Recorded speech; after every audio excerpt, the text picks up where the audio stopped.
আমরা আমেরিকাকে বলি যে পৃথিবীর সবচেয়ে উন্নত এবং সভ্য রাষ্ট্র। আমেরিকার জনগণ অনেক শিক্ষিত।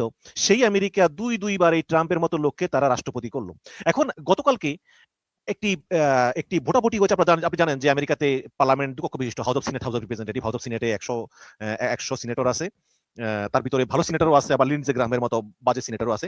তো সেখানে ২য় বারের মতো ট্রাম্পের পক্ষেই তারা রায় দিল যে ট্রাম্প কংগ্রেসের অনুমোদন ছাড়া কোনো যুদ্ধ এগুলো করতে পারবে না। বাট এটাও আসলে ওই সামান্য কিছু ভোটের ব্যবধানে আবার হেরে গেল। তাহলে এটা সভ্য দেশের জনগণ কেন এই ট্রাম্পের মতো একটা লোককে, যার মানসিক সুস্থতা নিয়ে সন্দেহ আছে, তাকে এভাবে যুদ্ধের লাইসেন্স দিয়ে দিচ্ছে? এটা কোন ধরনের কথা?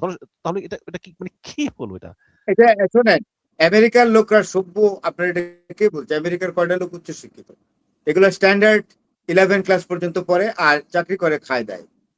আমেরিকার যারা সভ্য এবং হাইলি কোয়ালিফাইড, অপটিমাম লেভেলের এডুকেশন তো সীমিত সংখ্যক লোক করে, তারা কিন্তু ট্রাম্পকে সমর্থন করে। সুতরাং এগুলো করে ভোটাভুটি সেনেটের করে লাভ নাই। আপনার ইয়াতে এই 5ই নভেম্বর সামনে সেনেটে কংগ্রেসের নির্বাচন হবে, এখানে ভরাডুবি হবে, ডোনাল্ড ট্রাম্পের রিপাবলিকানদের ভরাডুবি হবে। Then Donald Trump will face strong impeachment exactly on the way of his taking decision whatever he likes. জি, এখানে এখানে এখানে এখানে এখানে অনেকে বলতেছে যে যে অনেকগুলো আপনার আছে, ওই যে এই মানে সীমান্ত আছে ইরানের সঙ্গে, যে দেশগুলো সীমান্ত আছে, Pakistan, Afghanistan, Turkmenistan, Azerbaijan, Armenia, তাদের কাছ থেকে নাকি খুব সহজেই ইরাক তুরস্কের সঙ্গে আছে, ইরাকের সঙ্গে আছে, তুরস্কের সঙ্গে, তাদের কাছ থেকে খুব সহজেই তারা জিনিসপত্র কিনতে পারবে। হরমুজ আটকালেও লাভ নাই। আবার নাকি কাস্পিয়ান সাগরের ভিতর দিয়ে সরাসরি জাহাজ চলতে পারবে। তো সব দিক দিয়ে কার আসলে জাহাজ কাস্পিয়ান সাগরের ভিতর দেওয়া যাবে? কার জাহাজ? মানে ইরান থেকে রাশিয়া সরাসরি পণ্য আনা নেওয়া করতে পারবে। রাশিয়া। তো এখানে কি আমেরিকানরা কাস্পিয়ান ইউজ করতে পারবে? এটা তো কাস্পিয়ান সাগরটা হলো ল্যান্ডলক, ইরানের বর্ডার, এটা কি রাইট? ল্যান্ডলক? ইরানের বর্ডার এবং কাস্পিয়ানের ওই পার হলো রাশিয়া আর এই পার হলো ইরান। আপনি দেখছেন ভূখণ্ডগতভাবে কতটা ক্লোজ। হ্যাঁ, এবং আরেকটা বিষয় যদি খেয়াল রাখি যে যদি যদি ওই দিকটা নেভাল ব্লকেডও দেয়, কোনো কাজ হবে না। ইরান কাস্পিয়ান দিয়ে সমস্ত কিছু করবে, রাশিয়া করবে, চায়না করবে। আমেরিকার এবার উপায় নেই। বাংলা একটা কথা আছে না, মাইনকে চিপা, কথাটা ইউজ করলাম। আমেরিকা, আমি ডোনাল্ড দেখলাম ট্রাম্প এখন মাইনকে চিপাই পড়ছে। দেখলাম যে দেখবেন এই ইরানের রাজধানী তেহরান কিন্তু দুজন লোক, আমি হরমুজের বলে নেই, দুইজন মানুষ, মিশন ভাই শেষ করি। দুইজন মানুষের শেষ জীবন জীবনে করুণ পরিণতির মুখোমুখি হবে। দুইজন মানুষ, কার আছে তাদের যেন করুণ পরিণতি হবে শেষ জীবনে। একজন নেতানিয়াহু আর একজন ডোনাল্ড ট্রাম্প, বলে রাখলাম।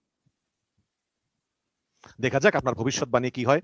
তবে আমি কালকে ম্যাপে দেখলাম যে ইরানের রাজধানী তেহরান এটা কিন্তু ওই কাস্পিয়ান সাগরের ওই পাশে, এই হরমুজের এই পাশ দিয়ে না, এটা ওই না, পাশ দিয়ে করছে ওরা। ওরা এই তো মানে তেহরানে হামলা চালাতে হলে অনেক কাস্পিয়ান ভিতর যেতে হয়। Caspian Sagar is strictly controlled by Russia and there is no minimum control of the United States of America on Caspian. ককেশীয়রা যেখানে থাকে, বুঝছেন? আজকে যেমন ট্রাম্প বলতেছে, মানে ট্রাম্পের কাছে গোয়েন্দা তথ্য আছে যে চীন নাকি ইরানকে অস্ত্র দেয়। যদিও Yes, যদিও কালকে ট্রুথ সোশ্যালে ট্রাম্প দাবি করলো যে চায়না বলছে আমরা আর অস্ত্র দেব না। এই চায়নার যেই অস্ত্র নেভিগেশন অস্ত্র সিস্টেমটা আছে অস্ত্র হাইড্রো, যা দেওয়ার দিয়ে ফেলাইছে। যেগুলো দিয়েছে এই দিয়া বিগত 10 বছর ইরান যুদ্ধ করতে পারবে। যেমন ওই যে আপনার জানেন তো, ওই যে 70,000 সৈন্যের সমাবেশ করবে, 50,000 আছে, আরো 30,000 আনবে, তাই তো? সাথে 1200 বিমান, জঙ্গি বিমান আনবে। তাহলে 1200 বিমান আর 70,000 সৈন্য, এই তো। এটার মতলবটা কি? এয়ার স্ট্রাইকিং করে ইরানকে একদম শোয়াইয়া দিবে। পারবে না। কেন পারবে না জানেন? অলরেডি চায়না প্রচুর হালকা অ্যান্টি এয়ারক্রাফট দিয়েছে। যুদ্ধ বিমান কিভাবে ভূপাতিত করতে হয়, অ্যান্টি এয়ারক্রাফট দিয়েছে। অ্যান্টি এয়ারক্রাফট লাইট আর্টিলারি, মনে রাখবেন, অ্যান্টি এয়ারক্রাফট লাইট আর্টিলারি। এটা হলো একজন সৈনিক কাদের মধ্যে আর্টিলারিটা রেখে ফায়ার করে বিমানটা ফেলে দিতে পারে। এরকম লক্ষ লক্ষ হাজার হাজার দিয়ে রেখেছে। হরমুজের চারিপাশে এই সৈন্যরা, ইরানি আইআরজিসির যে স্পেশাল কমান্ডো, তারা হাতের কাঁধের মধ্যে রাখবে আর এয়ার স্ট্রাইকিং করতে আসলে সব ফেলে দিবে। এটা চায়না দিয়েছে, হালকা কিন্তু অসম্ভব শক্তিশালী। কিন্তু আপনার কি মনে হয় যে চায়না আসলে কন্টিনিউ দিয়ে যাবে? এবং আমি এও শুনলাম যে চায়নার যে নেভিগেশন সিস্টেম অবশ্যই। ভাইডু, এই ভাইডু ব্যবহার করি নাকি ক্ষেপণাস্ত্র একদম একদম জায়গা মতো ফালায় ইরান, ওইটা ইউজ করে টেকনোলজিক্যাল সব দিক দিয়ে সাপোর্ট দিয়ে যাবে, বাট হয়তো আমেরিকা জানাবে না। জিও পলিটিক্সে তাই বলে। কারণ মানে চায়না হলো একটা অত্যন্ত শিল্প নির্ভর দেশ। চায়নার শিল্প বাজার বিশ্বব্যাপী, যে বাজারের সাথে পৃথিবীর কোনো রাষ্ট্র পারে না, আমেরিকাও পারে না। কারণ আমেরিকা ভারী ইন্ডাস্ট্রি, গাড়ি টাড়ি এগুলা সমরাস্ত্র বেচে, আর চায়না একেবারে বাচ্চাদের মানে পট পর্যন্ত বিক্রি করে। তাইলে চায়নার যে শিল্প বাজার সারা বিশ্বব্যাপী, তো এই শিল্প বাজার চালাতে হলে তেলের দরকার, তেল ছাড়া তো ফ্যাক্টরি চলে না। তাইলে চায়নাকে ব্লক দিয়েছে ইয়ে দিয়ে, আপনার ভেনিজুয়েলা দিয়ে। ভেনিজুয়েলা থেকে চায়না 60% তেল ইম্পোর্ট করতো, সেটা ভেনিজুয়েলা ক্যাপচারে নিয়ে চায়না যাতে তেল নিতে না পারে এটা বন্ধ করছে। এখন হরমুজের উপর এম্বার্গো দিয়েছে, হরমুজ যদি আমেরিকা কন্ট্রোল করতে পারে তাহলে চায়নাকে, ইরান থেকেও চায়না তেল নিতে পারবে না, তাহলে চায়নার তো ইন্ডাস্ট্রি মুখ থুবড়ে পড়বে। তাহলে চায়নাকে এই সুযোগটা দিবে? আপনি বলেন চায়না অস্ত্র দিবে না, এই পত্রিকা সেই পত্রিকা, কে বলে এগুলো bogus? These are the bogus reports. China is committed and determined to supply any kind of weapon exactly to Iran so long the war will be continued. ওদিন দেখলাম ট্রাম্প বলতেছে যে কেন ইংল্যান্ড তাদের নর্থ সি থেকে তেল উত্তোলন করে না, কেন তারা বেশি দামে নরওয়ে থেকে কিনে। এবং ট্রাম্প আরো বলতেছে যে ইংল্যান্ডের উচিত নরওয়ের ওই তেল ক্ষেত্র দখল করা। আবার লেখে ড্রিল বেবি ড্রিল, মানে এর মানসিক সুস্থতা কোন পর্যায়ে গেছে আপনি দেখেন। আমি একটা কথা বলি শোনেন, আমেরিকার একমাত্র রাবিশ প্রেসিডেন্ট, তার মতো এত রাবিশ প্রেসিডেন্ট আমেরিকার ইতিহাসে কেউ আমি দেখিনি, কেউ আসেনি, আমেরিকার এই প্রেসিডেন্সিতে কেউ বসেনি তার মতো। এই লোকটা মিনিটে মিনিটে টুইট করে, এই 2 মিনিট 3 মিনিট পর পরই। আমেরিকান জনগণ এখন বলা শুরু করছে যে এই কয়েক 2 মিনিট 3 মিনিট 5 মিনিট পর পরে টুইট করে। এই লোক প্রেসিডেন্টের কাজ করে কখন? টুইটই করে সারাক্ষণ, হয়তো তার লোক থাকে টুইট করার মতো, সারাক্ষণ হয়তো টুইট করে। আর he is appearing like the image of Hitler. Donald Trump should exactly take the lesson from the miserable condition of Adolf Hitler after the Second World War. আমরা অবশ্য শেষ করবো যদি আপনাকে এই বাংলাদেশ বিষয়ে একটা প্রশ্ন করি, আপনি উত্তর নাও দিতে পারেন। সেটা হচ্ছে আমাদের ইরান হরমুজ প্রণালী দিয়ে একটা জাহাজ বাংলাদেশের অগ্রসর হয়েছে, কিন্তু সে ক্রস করার অনুমতি পায়নি। যেখানে পাকিস্তানি জাহাজ চলতেছে, ভারতীয় জাহাজ চলতেছে, এমনকি ফ্রান্সের জাহাজ চলতেছে, চায়না জাহাজ চলতেছে, সেখানে এই ইরানের IRGC তারা বাংলাদেশি জাহাজটাকে আসলে যাওয়ার অনুমতি দিল না কেন? আমরা তো মুসলিম মুসলিম ভাই ভাই। না, সমস্যা কি? ভারতীয় জাহাজ যাচ্ছে না, ভারতীয় জাহাজ যাচ্ছে বন্ধ না। আছে আচ্ছা, না। আর বাংলাদেশে যেটা হয়েছে এটা কোনো বড় ধরনের না, হয়তো কোথাও টেকনিক্যাল কোনো প্রবলেম হতে পারে।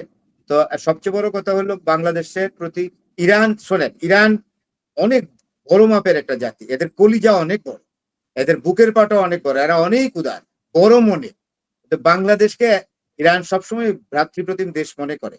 আপনি দেখবেন 2-1 দিনের মধ্যে এই সমস্যার সমাধান হয়ে গেছে, এবং এই সরকারের একজন দক্ষ মন্ত্রী আছেন এই ক্যাবিনেটে, তাকে আমি অবশ্যই প্রশংসা করি, যেহেতু ওনার সম্পর্কে আমি কি নাম? জানি।